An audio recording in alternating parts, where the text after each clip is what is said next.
ఈ పథకంలో భాగంగా మనకి చాలా తక్కువ ప్రీమియంకే 5 lakhs వరకు family floater health insurance policy లభిస్తుంది. మీరు హాస్పిటల్లో జాయిన్ అయ్యి ఖర్చు అయినట్లయితే ఆ ఖర్చు మొత్తాన్ని ఈ స్కీమే భరిస్తుంది.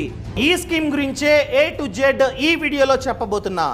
సో ఈ వీడియోని లాస్ట్ వరకు చూడండి. హెల్త్ ఈజ్ వెల్త్, ఆరోగ్యమే మహాభాగ్యం.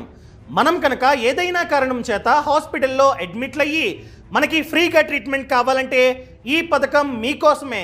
ఈ పథకం పేరు PMJAY, ప్రధానమంత్రి జన ఆరోగ్య యోజన. ఈ పథకంలో భాగంగా మనకి చాలా తక్కువ ప్రీమియంకే 5 lakhs వరకు family floater health insurance policy లభిస్తుంది. ఈ పథకానికి అప్లై చేసిన తర్వాత మనం కనుక ఏదైనా కారణం చేత హాస్పిటల్లో అడ్మిట్లు అయినట్లయితే 5